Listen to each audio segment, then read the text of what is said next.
Doctor Who is all about time travel, which we all know, of course. However, when you have spin-offs like Torchwood, Class and the Sarah Jane Adventures, which are grounded in present-day Earth, you have to come up with unique ideas to explore space and time. One of the ways Torchwood went about this was the episode Out of Time, written by Catherine Tregenna. This episode sees a trio of people from 1953 stranded in present-day Cardiff with no way back, exploring some deep character drama and the realities of this dramatic upheaval. Despite Torchwood's shaky reputation of being immature and trying too hard to be edgy, this is one of the episodes that stands out above the others, being acclaimed by almost everyone who watches it. It's a great premise for an episode posing these really tough questions about adapting in a completely alien future, using Torchwood's sci-fi format as a simple backdrop to a character-based, tragic story. So what exactly is it that makes Out of Time such a stellar episode of Torchwood Series 1?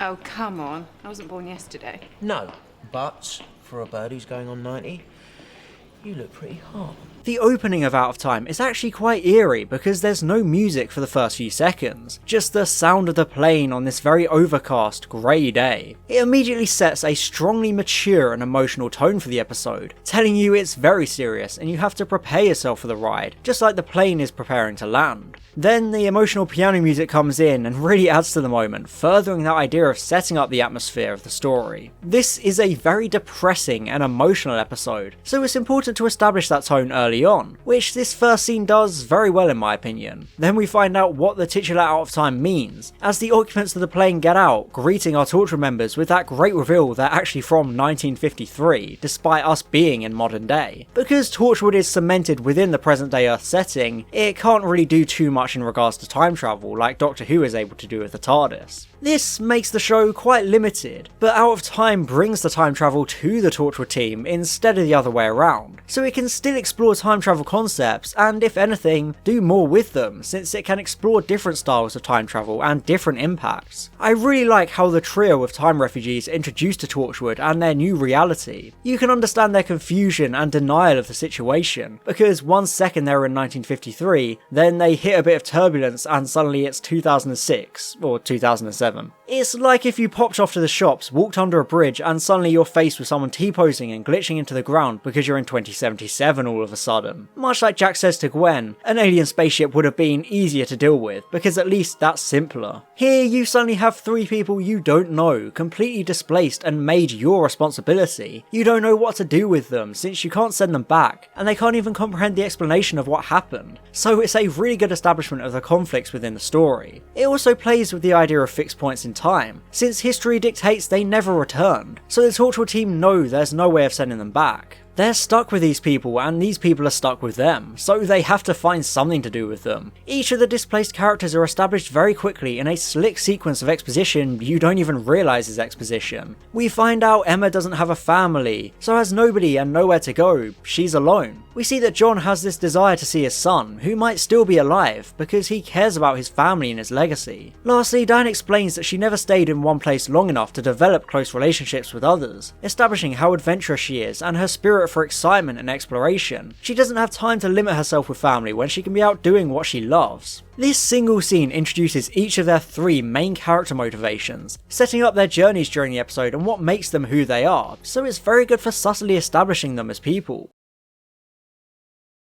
I also appreciate that each of the characters are paired off, since it allows the episode to explore all 6 characters rather than just 3. You get Captain Jack bonding with John, both being men out of time, Gwen trying to mentor Emma, who is at a difficult age in her life, and lastly Owen and Diane, who are able to connect over their passion and emotions. They each have something in common, which creates these interesting dynamics for interpersonal exploration, these great moments for character building. Since Gwen is the human heart of the show, she has to be there as a supportive, motherly figure for Emma, who still can't quite get to grips with the reality of the situation, almost in a state of denial in a way, wondering what her mother would have thought happened to her because of her son's disappearance. It's a genuine concern to have. One day you're there and the next you're gone, with no explanation, no way to reach back in time and reassure your loved ones you're still alive, you're just lost in time. An episode like this could have fallen into the trap of bordering on parody, like, oh no, these people from the past think planes are flying beasties, but instead this episode episode rightfully takes the serious path, exploring how hard it is to adjust, not even understanding the currency since these people went from £10 a week being a living wage, to suddenly needing to pay £10 for half a Freddo bar. The scene in the supermarket is a nice combination of comedy and seriousness, since you get the haha moment of the automatic doors and the TVs, but you also get a sense of the culture shock they're going through. This world is so utterly incomprehensible to them, because it's so different. Every single aspect of their lives has been ramped up and amplified to an absurd level that is completely alien to them. It's the equivalent of going back to the 60s and showing Verity Lambert the Stolen Earth or something. Everything is familiar but so ridiculously different at the same time. Since you don't have to go to the cinema, you can bring the movies to you thanks to DVDs. Rationing no longer exists, you can eat as much as you can afford. It's a fun yet eye-opening sequence, establishing the views and the conventions of their society, and how they differ to our own, how we take these things for granted, because we're so used to them. I also think it's good to have Yanto be the Torchwood presence during this scene. He's the one with the dry, witty humour, so he's good for these deadpan remarks, seemingly unimpressed by everything they're amazed by. It shows both that sense of us being desensitized to everything, along with just showing who Yanto is as a person, and why he's so entertaining in the show, serving as a very underrated comedic presence. There's children around.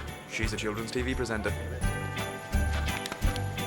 I like that Emma reaches a breaking point after a while. She was distracted by the sweets, alcohol, and newness of it all, but John trying to act fatherly and protective of her reminds her of the life she lost. Diane lost her flying and John lost her legacy, but Emma lost her entire life. She was young enough to not have anything to carry into this new world, still in that young age where she's coming to grips with life, so you can really understand why she has this outburst of emotion, because she's been bottling it all up, still not coming to terms with all she's lost. It's a good way of separating her off from the hostel, making her more intrinsically linked to Gwen. Her being in the hostel was kind of a dead end with limited potential, so this change in direction opens up her story a bit more. It's also a good vessel for exploring Gwen's own difficulty separating her two lives, since Emma starts to live with her, forcing Gwen to craft some elaborate lie to hide the truth from Rhys. Once again, it's Torchwood forcing her to be secretive and deceitful, which she has been throughout the series, struggling to maintain that balance between her world and his. You had things like their argument in Ghost Machine and the fairies breaking into their flat in Small Worlds, so this is a constant issue throughout the series. It's a ticking time bomb for their relationship, with the potential to blow up at any second, so it's a good way to explore this struggle through this episode. She's once again bringing Torchwood home with her and putting her relationship at risk, because even though she's trying to help Emma, she has to lie about it all and pretend she's just a relative he doesn't know about, instead of some teenager from 1953 who got thrown through a rift in space and time and ended up in 2006 Cardiff. Because Emma is 18 years old, the episode takes the opportunity to explore her being at an awkward stage in her life. Gwen takes her out clubbing, Emma eventually eating the face of the first guy to talk to her because she doesn't really know what to do in this situation. Gwen angrily confronting her is similar to John shouting at her, but this time Gwen reins it in and takes the more sympathetic, motherly approach, since she essentially has to give her the birds and the bees talk, explaining how much more provocative and sexual the world has become over the years. I feel like this is a good story beat to touch upon. Both John and Diane are adults, so they have their own themes to deal with, but Emma is a teenager, so things are completely different to her. She's still coming of age and has missed out on so many experiences thanks to being displaced in time like this. She had a certain set of beliefs and an understanding of the world thanks to her mother back in 1953, but now all of that goes out of the window, and Gwen has to be that maternal figure to educate her and make her aware of these things. It's a normal coming of age story mixed into this surreal sci-fi episode, showing how Torchwood can blend these real, relatable plots into sci-fi shenanigans. The sci-fi aspects take a complete backseat so that it can tell a regular story with normal people. Emma having this simple coming of age and moving out storyline, which everyone has to go through at some point because it's just part of growing up. I think the scene is also good for exploring Gwen's guilty conscience about her affair with Owen. Emma keeps asking questions about sex and who sex should be with, asking these difficult to answer questions, which cause Gwen to think about what she's doing, how she's sleeping with Owen rather than her actual boyfriend, and betraying that trust he has for her.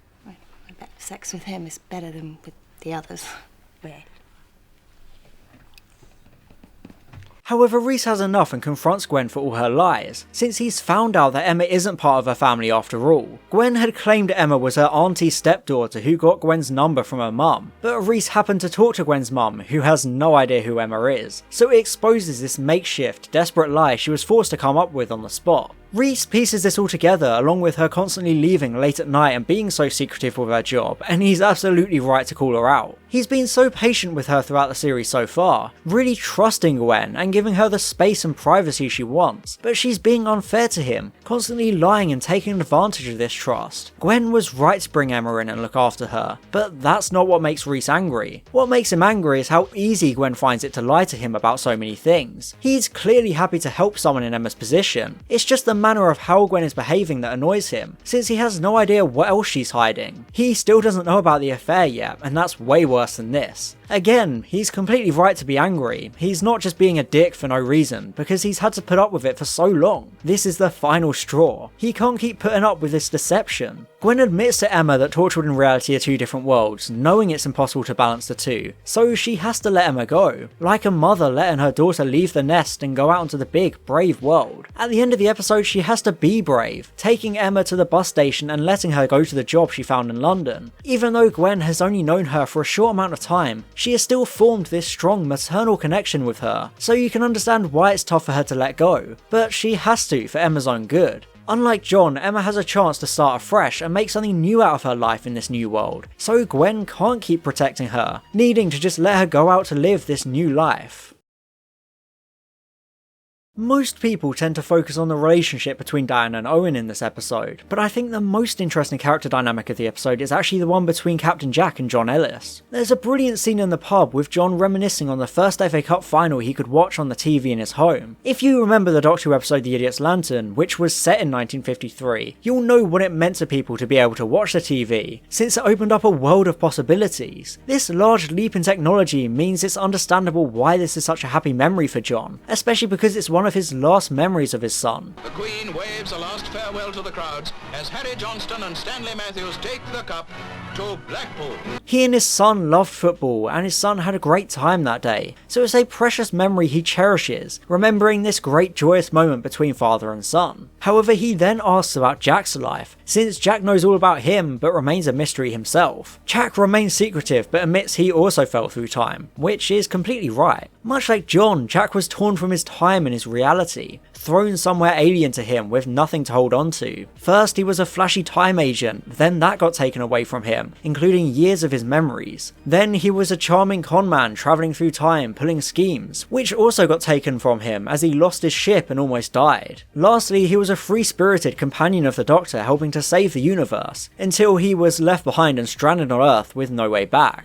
Even before he became immortal, he was thrown through time and space, being forced to live all these different lives, and never being able to return to his normal life, which is just like John, who can't settle in this new time. I think these are really nice parallels between the characters, showing they're not so different after all. They can relate to each other's struggles, like John finding his old house boarded up and completely forgotten, his legacy fading with time, just like Jack's own identity. However, John gets another chance to revisit his legacy, as Torchwood track down his son Alan, which is what John has wanted this entire episode, the only thing keeping him going, because he still believes he has that link to his old life. However, it turns out that his son is in a care home because he has Alzheimer's, so he's completely unresponsive and doesn't recognise his dad, not saying anything because he doesn't know what's going on or where he is. You can understand how this would emotionally shatter John. Alan didn't have any children, so this is all John has left. First he lost his shop and now he's lost his son, both just lost to time. You have to wonder if John would have rather found out Alan was dead, instead of being forced to see him this way. He has this certain image of his son in his mind because of how they used to be in 1953, like that memory of the FA Cup. However, now he's being shown this heartbreaking new reality that he won't be able to unsee. This frail old man with no memories replacing the bouncing young boy he loved so much. It reminds me of the series 2 episode Adrift, how finding out the truth is worse than the person just being dead. Because if they were dead, you would at least have the memories of what they used to be like. This is such an emotional scene because it completely breaks John. He's lost everything now. He doesn't even have the memories of his son because he's had to see him like this. As Jack says, it's John seeing the end of his world, so you can really empathise with him. Again, it's like the 2077 analogy. Imagine finding yourself in the future and the only person left in your family is completely unresponsive, with no identity anymore, just ticking down the days until he dies. It would break you. It would break even the most stoic and strong person, shaking them to their core and destroying their very sense of identity and legacy. So you can't really blame John for how his story ends.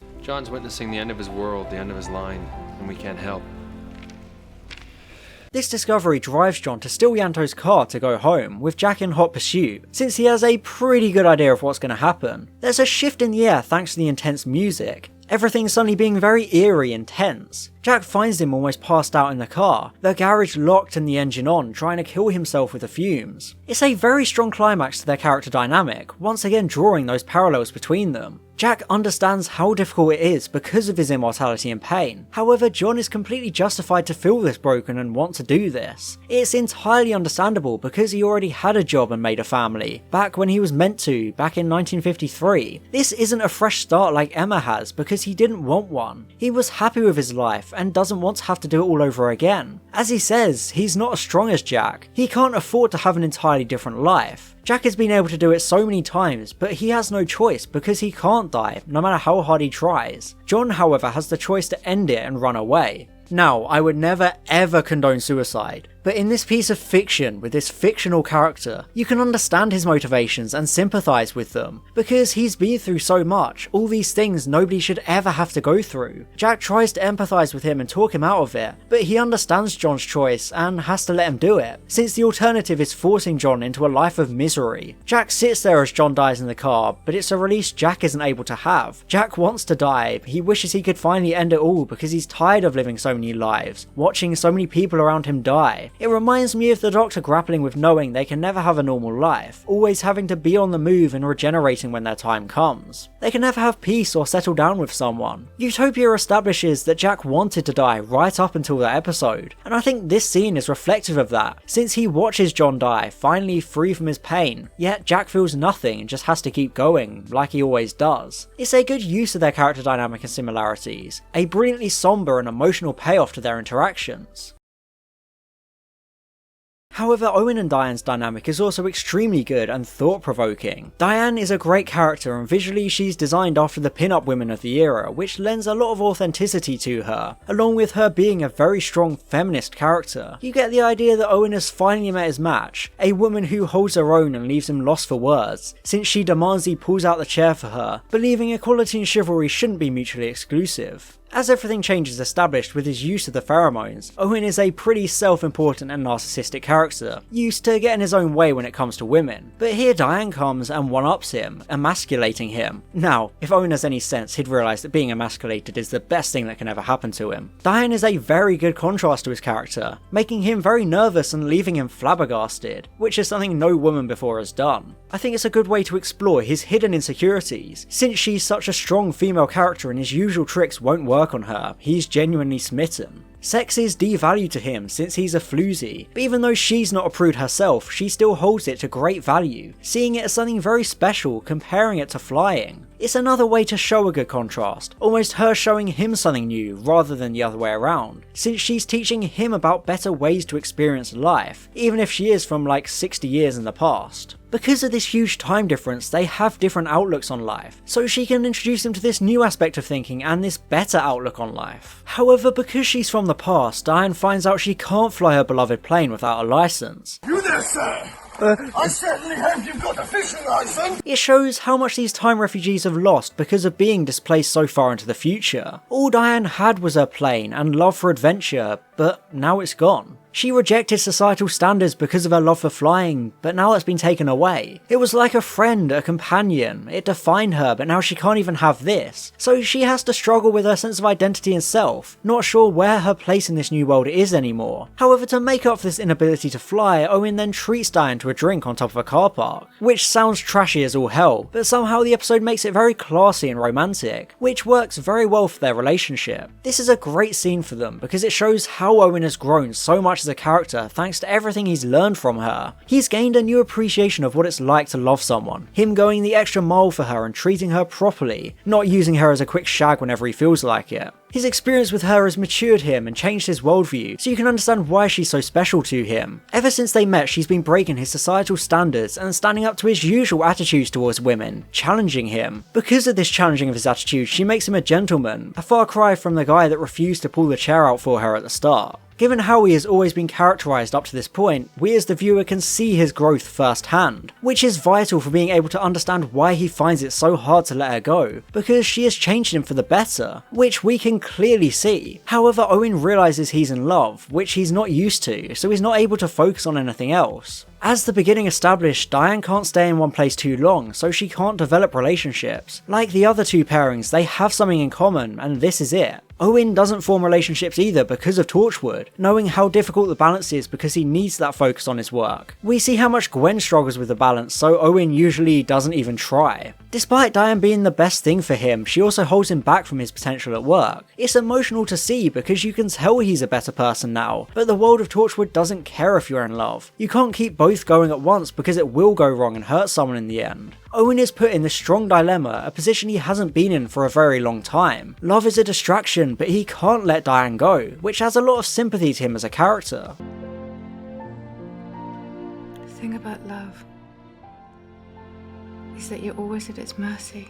Because she's so smart and ahead of Owen, Diane knows he won't let her go. He would rather struggle than allow her to leave him all alone. So she makes a decision for him. Leaving early in the morning to get in her beloved plane and fly away. She knows he will always struggle as long as she's around, so she's trying to help him, because she's holding him back just as much as she's making him better. She also knows she can't settle down with him because she still has that spirit of adventure. She doesn't want to be stuck in one place, even though she loves him as well. It's such a tragic separation. These two people forcing themselves to let one another go for the greater good, even though they're so great for each other. She chooses to leave him and try to find the rift again, since the weather conditions are the same as the day she arrived, so there's a chance of getting back, despite the fixed point of everyone knowing the plane was never found. I think this is a good explanation of her leaving the episode, since she couldn't really stay and become a supporting character for the series. She's too adventurous and enamoured with flying, so you can really understand her decision to leave this way, seeking another grand adventure no matter the risks. She doesn't know where it will take her or if she will just die, but the risk to her is worth it because that's what makes her feel alive. Like Random Shoes showed the episode before, life is simply about feeling alive, no matter what it is that makes you feel that way. Life is pointless if you don't enjoy it, so Diane wants to go and do what makes her feel more alive than anything else. However, because he's so insecure underneath, Owen finds it so hard to let go, and I think everyone can relate to that pain of letting go of what you love, so it's a tearful ending, but you know it's what's right for them both. If she stays, he won't be an efficient member of Torchwood and won't be able to focus on his life, so he can't afford to sacrifice this balance in his life, having to go back to the throwaway, meaningless shags. Also, I'm surprised Big Finish haven't done an Adventures of Diane spin-off box set yet. They've done a Lady Christina one, and even Tales from New Earth, so why not one of Diane going through the rift and fighting Zygons with River Song, or Weeping Angels with the Paternoster gang, all with a trusty plane.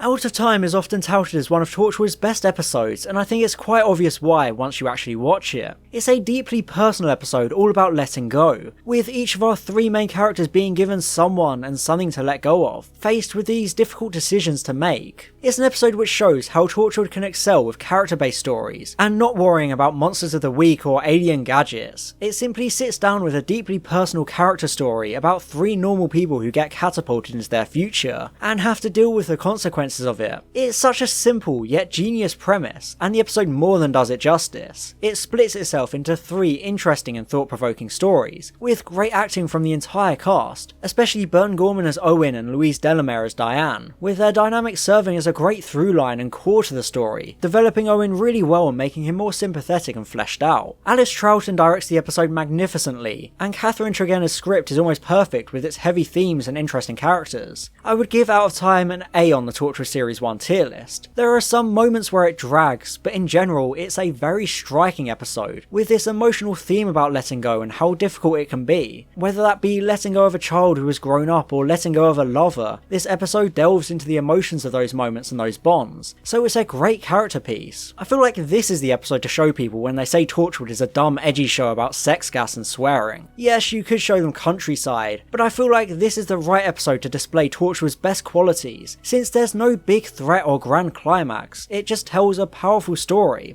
And you know what they say, we love stories.